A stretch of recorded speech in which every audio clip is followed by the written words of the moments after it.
बहुत बहुत स्वागत है आप सभी का। नमस्कार, सुप्रभात। मैं हूं प्रीति सिंह। आइए शुरुआत करते हैं मुख्य समाचारों के साथ। कर्नाटक विधानसभा में विश्वास मत प्रस्ताव पर चर्चा बिना किसी फैसले के सोमवार तक स्थगित।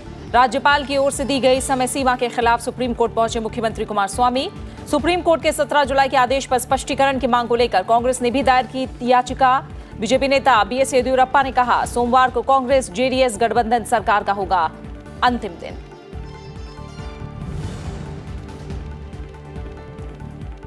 प्रधानमंत्री नरेंद्र मोदी ने स्वतंत्रता दिवस पर अपने भाषण को लेकर जनता से मांगे सुझाव। कहा, लाल किले की प्राचीर से 130 करोड़ भारतीय सुनेंगे आपके विचार। नमो ऐप पर विशेष रूप से बनाए गए ओपन फोरम में अब तक मिल चुके हैं 4,500 से ज्यादा सुझाव।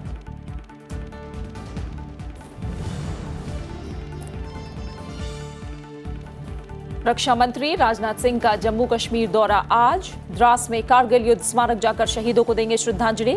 कठुआ जिले के उज और सांबा जिले के बसंतर में सीमा सड़क संगठन की ओर से निर्मित 2 पुल भी राष्ट्र को करेंगे समर्पित।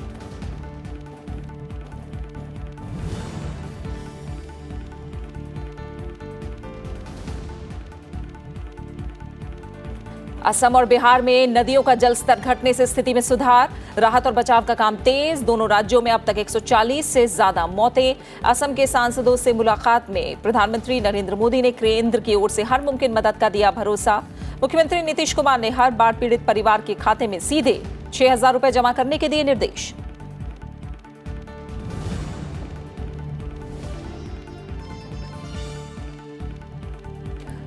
और इंडोनेशिया ओपन बैडमिंटन टूर्नामेंट के सेमीफाइनल में पीवी सिंधु चीन के खिलाड़ी चेन युफेई से मुकाबला आज। जूनियर निशानेबाजी विश्व कप में 10 स्वर्ण समेत 24 पदकों के साथ शीर्ष पर रहा भारत। भारतीय निशानेबाज ऐश्वर्या प्रताप सिंह का राइफल 3 पोजीशन में विश्व रिकॉर्ड के साथ सोने पर निशाना। सबसे पहले बात कर्नाटक की, जहां मुख्यमंत्री एचडी कुमारस्वामी के नेतृत्व वाली गठबंधन सरकार का भविष्य तय करने वाले विश्वास प्रस्ताव पर अभी भी कोई फैसला नहीं हो सका है। विधानसभा में चर्चा सोमवार को भी जारी रहेगी। इससे पहले मुख्यमंत्री कुमारस्वामी ने कल कर्नाटक विधानसभा में कहा कि वो फ्लोर टेस्ट का निर्णय स्पीकर पर छोड़ते हैं। कुमारस्वामी ने आरोप लगाया कि जिस दिन से गठबंधन सरकार बनी है, बीजेपी इसे अस्थिर करने में लगी है। सदन में चर्चा के दौरान 1:30 बजने पर बीजेपी के सदस्यों ने विश्वास मत प्रस्ताव पर मत विभाजन की मांग की। गतिरोध की वजह से विधानसभा अध्यक्ष ने सदन की कार्यवाही सोमवार तक के लिए स्थगित कर दी।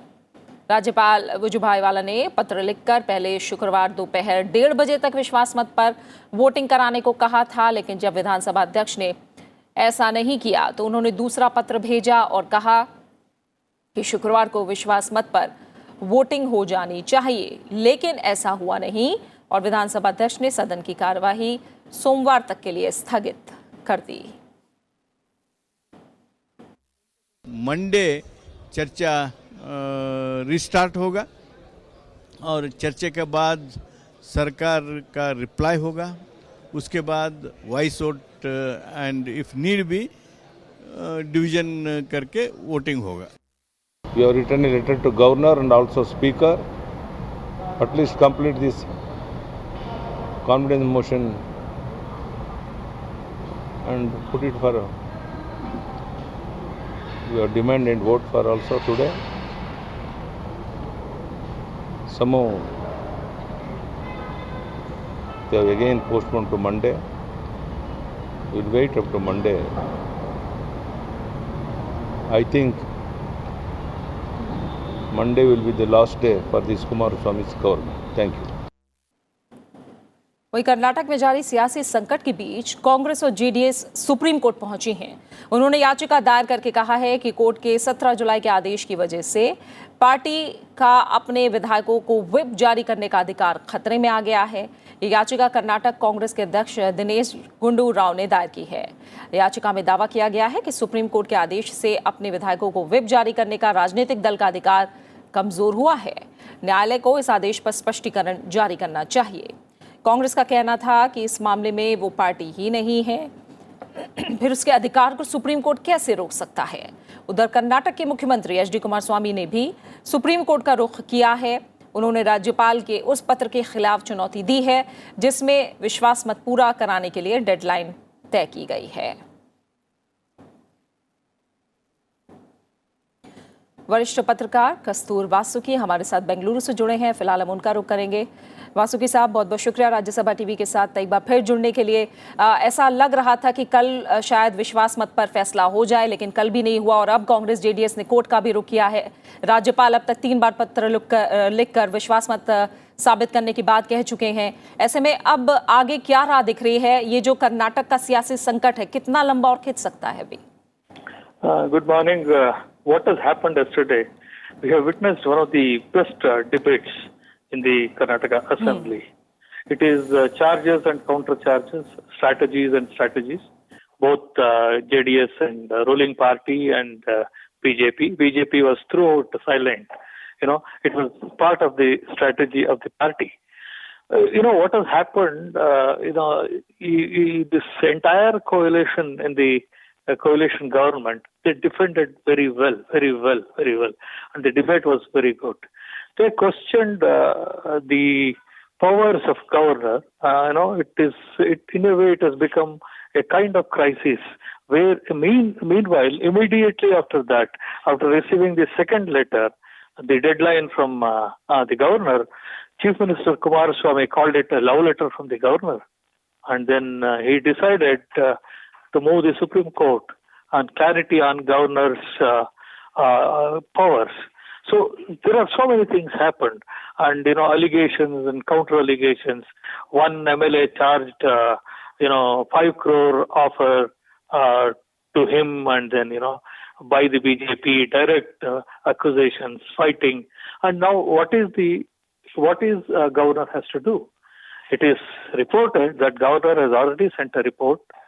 And then what governor can do, since speaker is the supreme of the house, supreme power he enjoys, he has discussed with both the floor leaders and decided to have the discussion as well as the final call on trust vote on Monday. This is very crucial, and already whatever may be the thing, this government has lost 20 members. So that becomes it is minority government. Whether governor will recommend for the dissolution of, imposition of president's rule or keep the house under suspension, that is we have to wait and watch. But it is very sure, directly it is face-off between the ruling party led by Chief Minister Kumaraswamy and the governor. Governor's 2 letters and 1 message to the speaker did not yield any result end of the day. It went on debate on many things, from Sarkaria Commission, Bommai judgment, everything. बहुत बहुत शुक्रिया, आप सही कह रहे हैं। और चर्चा जारी रही और बिना किसी फैसले के हमने देखा शुक्रवार को जो है वो सदन की कार्रवाई सोमवार को भी, विधानसभा में जो चर्चा है वो सोमवार को भी जारी रहेगी और मुख्यमंत्री एच डी कुमारस्वामी के नेतृत्व वाली गठबंधन सरकार का भविष्य तय करने वाले विश्वास मत पर अभी कोई फैसला नहीं हुआ। अब देखते हैं सोमवार को क्या होगा, इस पर सबकी नजरें होंगी। आइए फिलहाल खबरों में आगे बढ़ते हैं। प्रधानमंत्री नरेंद्र मोदी के दूसरे कार्यकाल के पहले स्वतंत्रता दिवस को यादगार बनाने की पूरी कोशिश की जा रही है। अब प्रधानमंत्री नरेंद्र मोदी ने लोगों से 15 अगस्त को होने वाले उनके भाषण के लिए सुझाव मांगे हैं।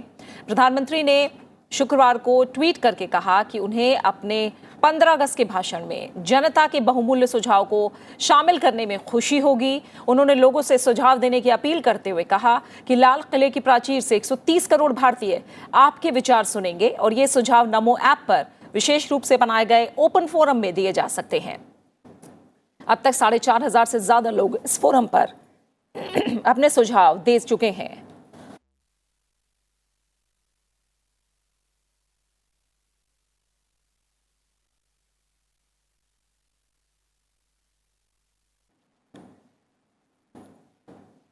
रक्षा मंत्री राजनाथ सिंह कारगिल क्षेत्र में आतंकवादियों और पाकिस्तान के सैनिकों की घुसपैठ के खिलाफ ऑपरेशन विजय की 20वीं वर्षगांठ पर आज द्रास में कारगिल युद्ध स्मारक पर जाकर श्रद्धांजलि अर्पित करेंगे। इसके बाद वो सैनिकों से बातचीत करेंगे और चीन सीमा पर वास्तविक नियंत्रण रेखा से जुड़े क्षेत्रों की स्थिति की समीक्षा करेंगे। साथ ही वो नियंत्रण रेखा पर सुरक्षा स्थिति की समीक्षा के अलावा आतंकवाद निरोधक अभियानों का भी जायजा लेंगे। रक्षा मंत्री राजनाथ सिंह कठुआ जिले में उज्ज और सांबा जिले में बसंतर में सीमा सड़क संगठन द्वारा निर्मित 2 पुल राष्ट्र को समर्पित करेंगे। उज्ज 1 किलोमीटर लंबा पुल है, जबकि बसंतर पुल की लंबाई 617.4 मीटर है। ऑपरेशन विजय की 20वीं वर्षगांठ पर प्रमुख कार्यक्रम दिल्ली के राष्ट्रीय युद्ध स्मारक से विजय मशाल का द्रास स्थित कारगिल युद्ध स्मारक तक पहुंचना है। रक्षा मंत्री ने 14 जुलाई को राष्ट्रीय युद्ध स्मारक पर सेना के सर्वश्रेष्ठ निशानेबाज सूबेदार जीतू राय को विजय मशाल सौंपी थी। ये उत्तर भारत के 9 प्रमुख कस्बों शहरों से गुजरकर अंत में 26 जुलाई को द्रास स्थित कारगिल में शहीदों की कर्मभूमि पर पहुंचेगी, जहां इसे सेना प्रमुख ग्रहण करेंगे। 14 जुलाई को दिल्ली से कारगिल के लिए रवाना हुई कारगिल विजय ज्योति कल हिमाचल प्रदेश के मंडी शहर पहुंची। मंडी शहर के ऐतिहासिक सेरी मंच पर मुख्यमंत्री जयराम ठाकुर ने विजय ज्योति का स्वागत किया। उनके साथ अन्य मंत्री, विधायक और प्रशासनिक अधिकारी भी मौजूद थे। इस मौके पर मुख्यमंत्री ने कारगिल विजय ज्योति को सेना के जवानों के हवाले किया। मुख्यमंत्री जयराम ठाकुर ने कहा कि कारगिल युद्ध सेना के अदम्य साहस की याद दिलाता है। कारगिल युद्ध के दौरान हिमाचल प्रदेश के 52 रणबांकुरों ने अपने प्राणों की आहुति दी थी, जिसमें मंडी जिले के 12 जवान शामिल थे। कैप्टन विक्रम बत्रा और हवलदार संजय कुमार को मरणोपरांत सेना के सर्वोच्च सम्मान परमवीर चक्र से सम्मानित किया गया था। सौभाग्यशाली है कि हमको उस यात्रा के इस बीच में उसका हिस्सा बनने का अवसर मिला, और मैं यही कहना चाहता हूं कि कारगिल में शहीद जो जवान हुए उनको स्मरण करने का आज अवसर है, उनको श्रद्धांजलि देने का आज अवसर है। उनकी वीरता को हमेशा याद किया जाएगा, और उस दृष्टि से जहां हिमाचल प्रदेश छोटे प्रदेश होने के बावजूद भी यहां का बहुत बड़ा योगदान उसमें रहा है। सेना प्रमुख जनरल बिपिन रावत ने कल जम्मू कश्मीर के द्रास सेक्टर का दौरा किया और सशस्त्र बलों की तैयारियों का जायजा लिया। रक्षा प्रवक्ता कर्नल राजेश कालिया के मुताबिक जनरल ऑफिसर कमांडिंग ने सेक्टर में फायर एंड फ्यूरी कोर की मौजूदा स्थिति और परिचालन तैयारियों से जनरल रावत को अवगत कराया है। सेना प्रमुख ने नियंत्रण रेखा पर तैनात सैनिकों से भी बातचीत की। जनरल रावत के साथ उत्तरी कमान के general officer commanding in chief भी यहां पहुंचे।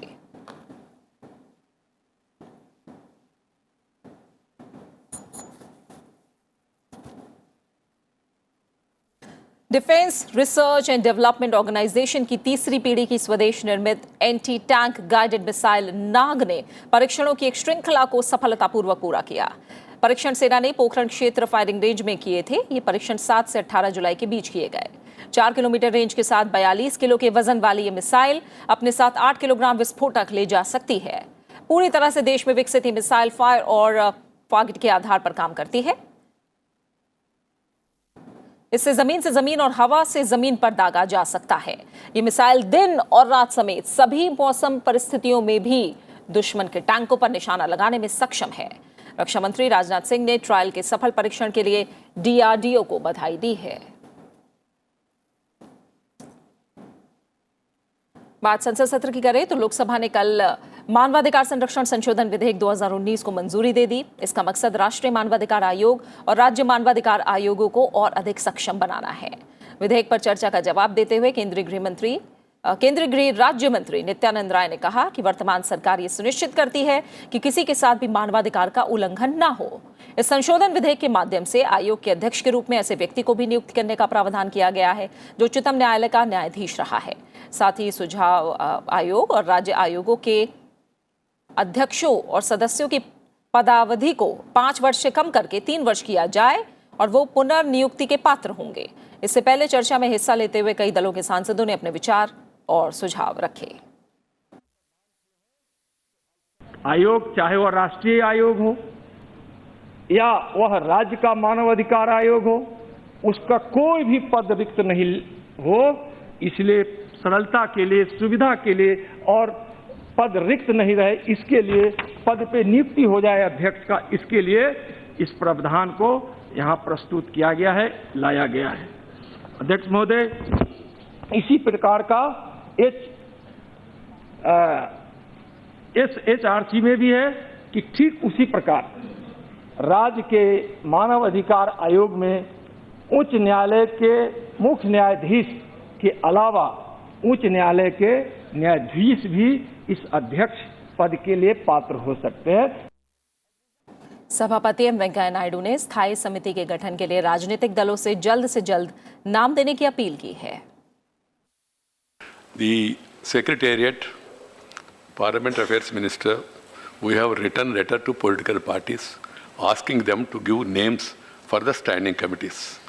I'm sorry to say, in spite of the reminder now, some of the parties are yet to give. I don't want to name the parties, that's not my purpose also. So I appeal to all political parties, please give your names at the earliest so that we can set up standing committees at the earliest. नवनिर्वाचित लोकसभा सांसदों के लिए orientation कार्यक्रम में कल लोकसभा सचिवालय की ओर से दी जाने वाली सुविधाओं के बारे में पावर पॉइंट प्रेजेंटेशन पेश की गई। इसमें सचिवालय के अधिकारियों ने नए लोकसभा सांसदों के लिए ई संसद पोर्टल, वेतन, पेंशन, भत्तों, चिकित्सा आवश्यकताओं, आवास, खानपान, ग्रंथालय जैसी सेवाओं से जुड़ी विभिन्न प्रकार की सेवाओं के बारे में जानकारी दी गई और संसद सदस्यों की शंकाओं का भी समाधान किया गया। कार्यक्रम में संसदीय अध्ययन और प्रशिक्षण ब्यूरो के मानद सलाहकार रघुनंदन शर्मा ने संबोधित किया। ओरिएंटेशन कार्यक्रम के जरिए नवनिर्वाचित संसद सदस्यों को विभिन्न संसदीय प्रक्रियात्मक साधनों और संबंधित विषयों की जानकारी दी जाती है। ओरिएंटेशन कार्यक्रम का शुभारंभ 3 जुलाई 2019 को संसदीय सौध में केंद्रीय रक्षा मंत्री राजनाथ सिंह ने किया था। विषयों से संबंधित डिबेट हुई है, वाद विवाद हुआ है, संवाद हुआ है, वह सब आपको उपलब्ध हो जाएगा। तात्कालिक रूप से किसी विधेयक के ऊपर बोलना है या बजट या और किसी चीज के ऊपर आपको डिबेट में भाग लेना है तो संदर्भ सेवा भी यहाँ उपलब्ध है। उस संदर्भ सेवा का कैसे उपयोग किया जा सकता है और कितना उपयोग किया जा सकता है, इसकी जानकारी भी आपको उपलब्ध कराई जाएगी। पूर्व केंद्रीय मंत्री आरिफ मोहम्मद खान ने 3 तलाक को अपराध बनाए जाने का समर्थन किया है। इस मामले पर विवेकानंद इंटरनेशनल फाउंडेशन में हुए व्याख्यान में उन्होंने कहा कि इसके कानून बनने से महिलाओं की गरिमा सुनिश्चित होगी। पूर्व केंद्रीय मंत्री आरिफ मोहम्मद खान ने 3 तलाक को अपराध की श्रेणी में रखे जाने का पुरजोर समर्थन किया है। वो दिल्ली में विवेकानंद इंटरनेशनल फाउंडेशन में 3 तलाक को क्यों दंडनीय अपराध बनाना चाहिए विषय पर व्याख्यान दे रहे थे। आरिफ मोहम्मद खान ने दावा किया कि पिछले 8 महीने से उत्तर प्रदेश के बड़े शहरों में शरई अदालत में 3 तलाक के नए मामले नहीं आ रहे हैं। उन्होंने उम्मीद जताई कि राज्यसभा में तमाम सांसद पार्टी लाइन से ऊपर उठकर मेरिट के आधार पर इस बार बिल को समर्थन कर सकते हैं। वो सज़ा को लेकर बात करती हैं, इसका मतलब ये समझते हैं कि 3 तलाक जारी रहेगी, सज़ा कम होनी चाहिए। मुझे कोई परेशानी यूँ नहीं है कि मुझे पक्का यकीन है 3 तलाक होगी ही नहीं, किसी को सज़ा ही नहीं मिलेगी। जब होगी ही नहीं, अब पिछले 8 महीने में नहीं हुई ना कोई भी। अच्छा, वो क्यों परेशान है, आप सवाल पूछ रहे हैं। अभी पिछले हफ्ते अखबारों में एक रिपोर्ट छपी है, उत्तर प्रदेश के बड़े शहरों में जो शरई अदालतें बनी हुई हैं उनके पास 8 महीने से केस ही नहीं आ रहे। आरिफ मोहम्मद खान ने कहा कि 3 तलाक बिल के वजूद में आने से ही इस कुप्रथा पर पूरी तरह से रोक लग सकती है। उन्होंने कहा कि जो संगठन इस बिल का विरोध कर रहे हैं उनका मानना है कि सजा का प्रावधान नहीं होने चाहिए, जबकि आरिफ मोहम्मद खान का मानना है कि सजा के डर से 3 तलाक देने के मामलों पर रोक लग सकेगी। जो लोग अपोज कर रहे हैं वो हाउस में खड़े होकर क्या करें, हाउस में खड़े होकर करें हम 3 तलाक के हक में नहीं है, हम सिर्फ इसको क्रिमिनलाइज करने के खिलाफ है। तो आप बता दो कौन सा तरीका है 3 तलाक को रोकने का। खान 1986 में प्रधानमंत्री राजीव गांधी की सरकार में राज्य मंत्री थे, लेकिन उन्होंने शाहबानो मामले में सरकार के रुख के खिलाफ इस्तीफा दे दिया था। सरकार ने 3 तलाक से जुड़ा नया विधेयक 21 जून को लोकसभा में पेश किया है। संसद की मंजूरी के बाद ये विधेयक फरवरी 2019 में जारी अध्यादेश की जगह लेगा। मोहम्मद फातेह टीपू, राज्यसभा टीवी। और अब बात मौसम से बिगड़े हालात की। असम और बिहार में बाढ़ का कहर जारी है। दोनों राज्यों में अब तक 139 लोगों की मौत हो चुकी है। असम में बाढ़ से 11 और लोगों की मौत के साथ मृतकों की संख्या बढ़कर 47 हो गई है। राज्य के 33 में से 27 जिलों में 48 लाख से ज्यादा लोग प्रभावित हैं। राज्य में कुल 1.79 लाख हेक्टेयर कृषि भूमि पानी में डूबी हुई है। 3000 से ज्यादा गांव में 48 लाख से अधिक लोग बाढ़ की चपेट में हैं। शिवसागर और उदलगुरी में बाढ़ का पानी कम हो गया है और विस्थापित लोग अपने घर लौट रहे हैं। ब्रह्मपुत्र, गुवाहाटी, गोलपारा और धुबरी में खतरे के स्तर से ऊपर बह रही है। 1,47,000 से अधिक विस्थापित लोग अब 755 राहत शिविरों में और प्रशासन द्वारा स्थापित 304 राहत वितरण केंद्रों में हैं। बाढ़ से 22 लाख बड़े और छोटे जानवर प्रभावित हुए हैं। इसके अलावा 23 लाख पोल्ट्री पक्षी भी प्रभावित हुए हैं। एनडीआरएफ और एसडीआरएफ की टीमें 27 बाढ़ प्रभावित जिलों में बचाव कार्य में लगी हुई हैं।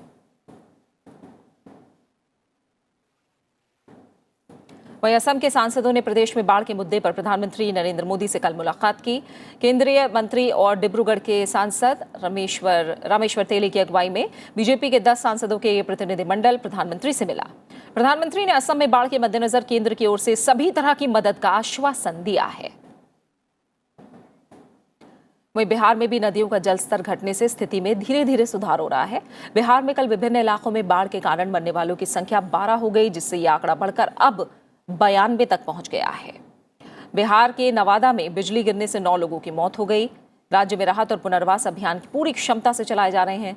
मुख्यमंत्री नीतीश कुमार ने हर बाढ़ पीड़ित परिवार के खाते में सीधे 6,000 रुपए जमा करने के निर्देश दिए हैं। बाढ़ से सबसे अधिक प्रभावित जिला सीतामढ़ी है। यहाँ का इलाका अचानक आई बाढ़ से प्रभावित है। अररिया, मधुबनी, पूर्णिया, शिवहर और दरभंगा में भी कई लोगों ने बाढ़ की वजह से जान गंवाई है। राज्य में बाढ़ की आपदा 12 जिलों में है और 66 लाख से ज्यादा लोग इससे प्रभावित हुए हैं। बिहार में प्रमुख नदियों में जलस्तर घटने से कई क्षेत्रों में बाढ़ की स्थिति में सुधार हो रहा है।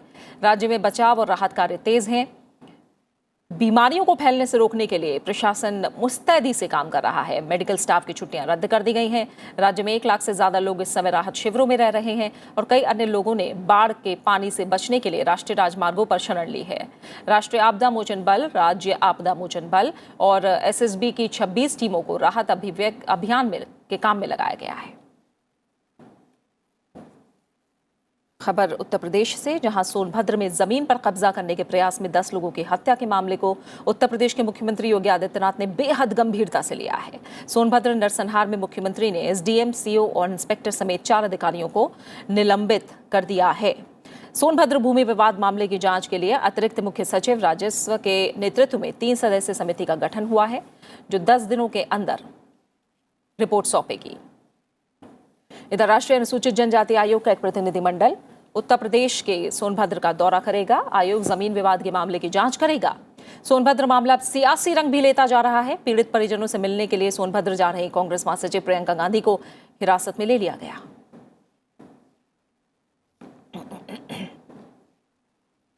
वहीं लोकसभा चुनाव 2019 के दौरान बंगाल में हुई हिंसा को लेकर नेशनल यूनियन ऑफ जर्नलिस्ट और प्रभात प्रकाशन की ओर से कल दिल्ली में नेहरू मेमोरियल म्यूजियम में ब्लीडिंग बंगाल पुस्तक का विमोचन किया गया। समारोह में कई वरिष्ठ पत्रकारों ने अपने विचार साझा किए। ब्लीडिंग बंगाल पुस्तक में पश्चिम बंगाल में तृणमूल कांग्रेस और बीजेपी के बीच हुई राजनीतिक हिंसा की घटना के बारे में और बंगाल के राजनीतिक इतिहास के बारे में विस्तार से बताया गया है। The book which was launched today, Bleeding Bengal, is basically a documentation of political killings in Bengal. It is not about the killing of workers of any particular party, but it's a bipartisan report that this is the situation in Bengal, and I think the NUJ has done a terrific job with it. और अब बात खेलों की दुनिया की। PV Sindhu ने Indonesia open badminton tournament के semifinal में जगह बना ली है। सिंधु ने क्वार्टर फाइनल में जापान की नोजोमी ओकुहारा को हराकर सेमीफाइनल में जगह पक्की की। सिंधु ने नोजोमी ओकुहारा को 21-14, 21-7 से शिकस्त दी। महिला एकल का क्वार्टर फाइनल मैच 44 मिनट तक चला। सेमीफाइनल में आज सिंधु का सामना चीन की चेन यूफेई से होगा। वहीं भारतीय निशानेबाज ऐश्वर्या प्रताप सिंह तोमर ने आईएसएसएफ जूनियर विश्व कप में कल पुरुषों की राइफल 3 पोजीशन में जूनियर विश्व रिकॉर्ड बनाते हुए स्वर्ण पदक अपने नाम कर लिया। फाइनल में ऐश्वर्या ने शानदार प्रदर्शन किया। अंतिम शॉट में ऐश्वर्या ने 10.4 अंक बनाए और कुल 459.3 अंक के साथ नया जूनियर विश्व रिकॉर्ड बनाया। इस जीत के साथ ही भारत पदक तालिका में शीर्ष पर रहा। भारत ने इस टूर्नामेंट में 10 स्वर्ण, 9 रजत और 5 कांस्य सहित कुल 24 पदक जीते हैं। दूसरी तरफ भारतीय पुरुष और महिला टीम ने राष्ट्रमंडल टेबल टेनिस का खिताब जीत लिया है। कटक में कल फाइनल में मौजूदा चैंपियन पुरुष टीम ने बेहद संघर्षपूर्ण मुकाबले में इंग्लैंड को 3-2 से हरा दिया। वहीं महिला टीम ने भी इंग्लैंड को फाइनल में आसानी से 3-0 से हराकर पहली बार यह खिताब जीत लिया। बात खास शख्सियत की, महान क्रांतिकारी बटुकेश्वर दत्त की आज पुण्यतिथि है। देश ने सबसे पहले 8 अप्रैल 1929 को उन्हें उस समय जाना जब वो भगत सिंह के साथ केंद्रीय विधानसभा में बम विस्फोट के बाद गिरफ्तार किए गए। उन्होंने आगरा में स्वतंत्रता आंदोलन को संगठित करने में उल्लेखनीय कार्य किया था। सन 1924 में कानपुर में बटुकेश्वर दत्त की भगत सिंह से भेंट हुई थी और इसके बाद उन्होंने हिंदुस्तान सोशलिस्ट रिपब्लिकन एसोसिएशन के लिए कानपुर में कार्य करना शुरू किया था। आज मशहूर गायिका गीता दत्त की पुण्यतिथि है। दिलों की गहराई तक उतर जाने वाली आवाज और गाने का दिलकश अंदाज गीता दत्त की पहचान थी। अपने 25 साल के फिल्मी करियर में गीता दत्त ने कई शानदार गीत गाए जो आज तक लोगों की जुबान पर हैं। और फिलहाल आप मुझे दीजिए इजाजत और जाते जाते सुनिए उनके कुछ बेहतरीन नगमे। नमस्कार।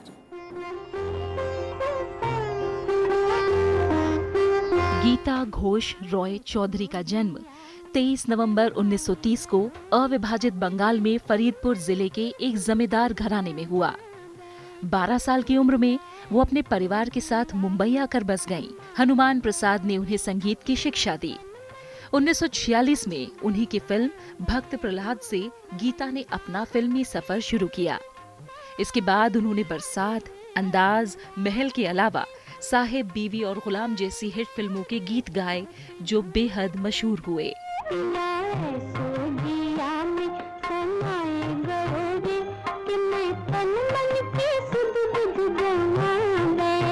गीता दत्त ने 1200 से ज्यादा हिंदी गानों के अलावा मराठी, बंगाली, मैथिली, भोजपुरी और पंजाबी गीतों को भी अपनी आवाज दी। बाबूजी धीरे चलना, कार में जरा संभलना, बड़े धोखे हैं इस राह में। पार्श्व गायन के अलावा उन्होंने फिल्मों में एक्टिंग भी की। फिल्म बाजी में काम करने के दौरान वो गुरु दत्त के करीब आईं। दोनों ने शादी की लेकिन दोनों की आपस में कभी नहीं निभी। गीता दत्त डिप्रेशन में चली गईं और आखिरकार 20 जुलाई 1972 को उन्होंने दुनिया को अलविदा कह दिया। छुड़ा के कसम